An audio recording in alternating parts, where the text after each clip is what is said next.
Operation Kaveri विगत 15 अप्रैल 2023 से Sudan में मिलिट्री और पैरामिलिट्री के मध्य प्रत्यक्ष रूप से युद्ध जारी हो चुका है, जिसमें कई सूडानवासी मारे गए। यह आंकड़े शासकीय रूप से 500 से अधिक सूडानवासी मारे गए तथा 4,500 से अधिक लोग घायल हैं, जबकि इस युद्ध की भयानकता कुछ और ही है।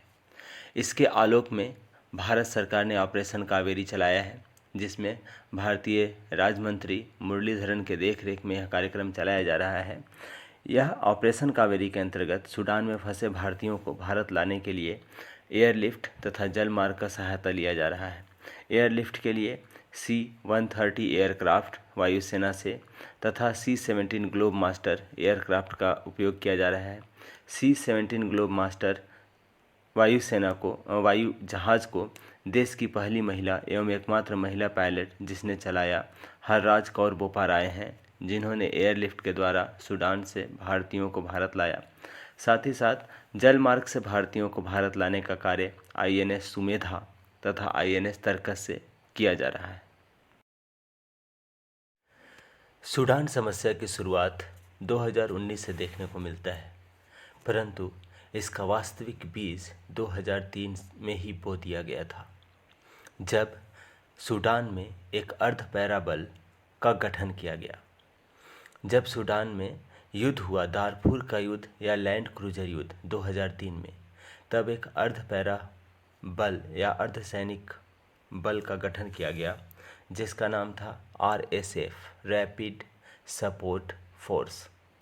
यह अर्ध सैनिक बल बहुत ही खूंखार और निर्दयी था, जो अनेक हत्याएं किए तथा नरसंहार के कारण बनी।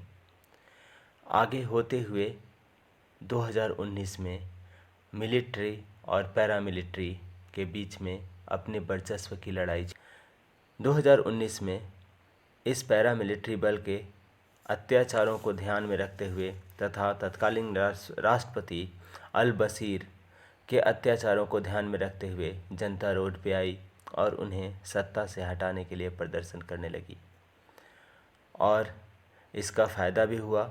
मिलिट्री ने या सेना ने तख्ता पलट कर दिया। 2019 से ही यहाँ सेना का राजनीति में दखल हो गया।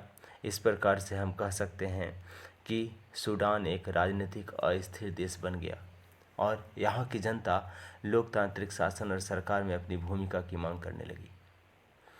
2021 में मिलिट्री और नागरिक दोनों के सहयोग से सरकार बना, लेकिन 2021 के अंत तक मिलिट्री ने एक बार फिर से तख्ता पलट कर दिया और केवल सेना का शासन या मिलिट्री शासन ही लागू कर दिया गया।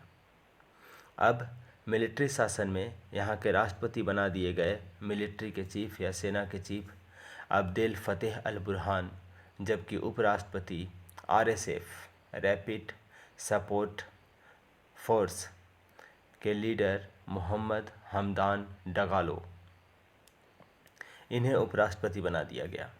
परंतु संघर्ष अभी भी जारी रहा।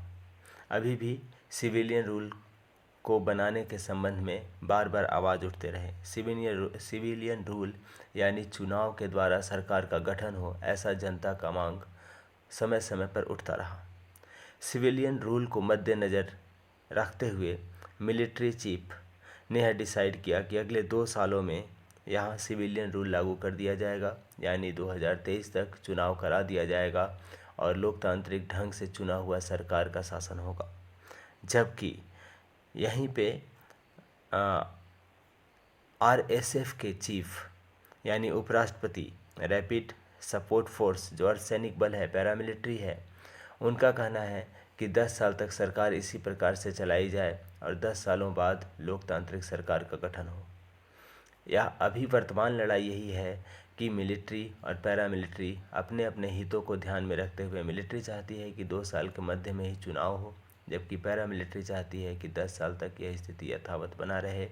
इसी समस्या के आहोपोह में लड़ाई जारी है।